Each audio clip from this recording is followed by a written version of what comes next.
Welcome back to the Sideline Scientists. We're here to deliver the football method at its finest.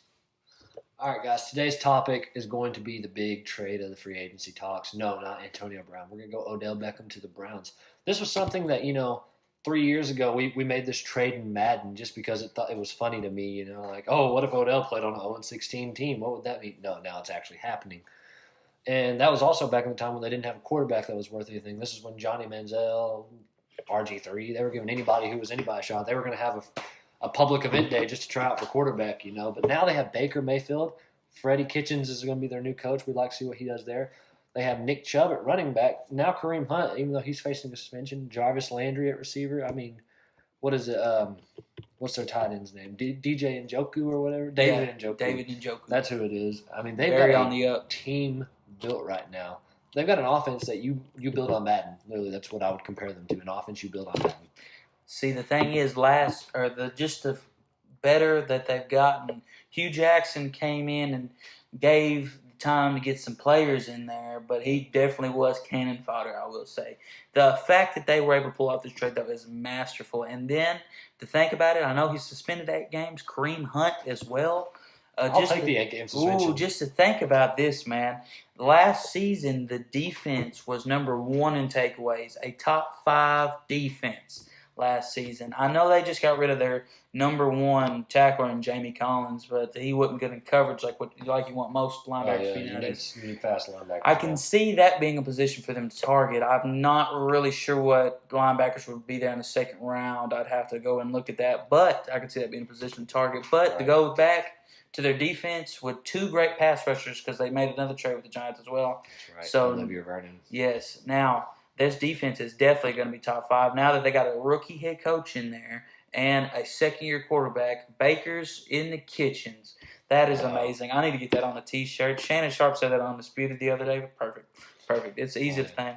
Now, this offense has the potential to be also top 5 because Baker came in and brought a new kind of swagger in that they needed in Cleveland to change the culture. A part of trading for Jarvis Landry as well, and Odell Beckham, and the 3 running backs they got, Chubb, they got Hunt, they got Duke Johnson. Yep. Man, they have some talented players in there on their offense. They have the potential to be a top 5 defense and a top 5 offense. I see this. This is not your grandpa's Browns, folks. They're here to stay, and they're all really young. Now, one thing I will mention is I do expect their numbers to slump for Odell at the start. I think that him and Jarvis they're just too talented to really put up numbers.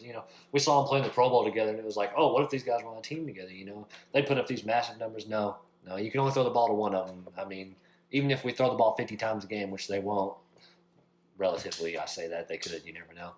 But the big thing that I really like that you pointed out was the Freddie Kitchens being a rookie coach. I think that he brings a new swagger about himself with him.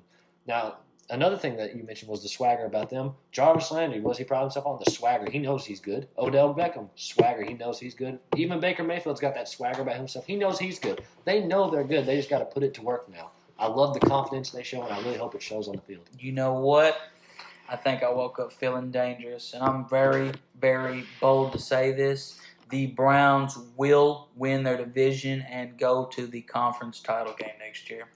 They go from 8-8 to 11-win season, and I can see Baker Mayfield being the one to put Tom Brady out next season. Really? Mm-hmm. You heard it here, folks. Patriots, Browns, out there. All right, let me ask you this question just as an extra content. If they go with 11-win season and win their division, is Freddie Kitchens an automatic ballot for Coach of the Year? Gotta be. I mean, look how much he would have turned that right there. He's got to be. Especially if Baker keeps on going, because he just broke the touchdown record that Peyton Manning and Russell Wilson set.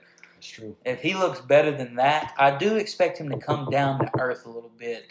I really say, but if I see the defensive plan. If I see Freddie Kitchens really getting in there and just settling him down, and he does his reads better, because like his counterpart that's coming out this year, he is a shorter quarterback.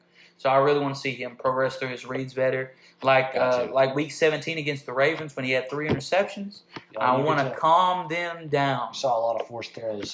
Exactly. I want to really calm them down. He is the electric spark that they need but I want to see him calm down and be more of the leader that I need him to be, the leader of men, and win them some ball games.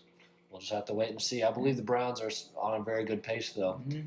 Anyways, that's been, I know we didn't mention his name much, but that's been the talk about really what Odell's trade means for the Browns, more or less. Oh, and you know what? Let's go even a little bit farther than this. Let's go about the Giants side on this since we've got time. The Giants, you know, they remind me a lot of the Steelers. They're going into total rebuild mode. They got to. We've been talking about this for years. Where is Eli Manning going to end up going? And he's still a quarterback right now. I think it's really if he should have retired this year because it's really total rebuild mode. The Giants are probably going to be battling for a first overall pick this season coming up, in my opinion. I expect them to end up either, if they're not in love with Dwayne Haskins this year, don't take him. I could see them really targeting a cornerstone defensive player that could be there for years.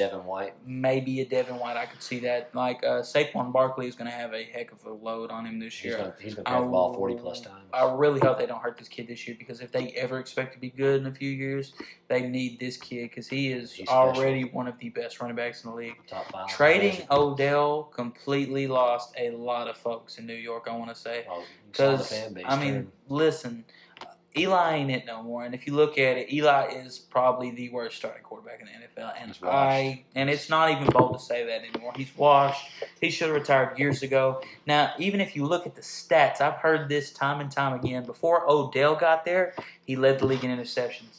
The only thing Eli is really known for is being Peyton's brother and beating Tom Brady twice in the Super Bowl. What else is there? And both of those seasons he beat him in the Super Bowl, he had an elite defense. He had Michael Strahan. Elite defense, and in one of those, he was the wild card. I'm pretty sure they were the last wild card team to make it. Yep. No, I think it was the Ravens, but still. Yeah, the Giants are in complete rebuild mode. Honestly, I'm surprised they got the 6th pick this year, and without Odell Beckham, who, in my opinion, won them some ball games, kept them in some ball games. Yeah. I mean, you throw the ball up, he catches it. So that just completely depleted the wide receiver core. Your new number 1 wide receiver is Sterling Shepard, who was really not, in my opinion, even when he was at his best, is still a slot receiver, a 2 at best. 2 at best. So this will be a very concerning season for them because now they can literally put 9 in the box. And you got rid of your best pass rusher on defense. Yep. To the same team that you gave Odell to. Same team.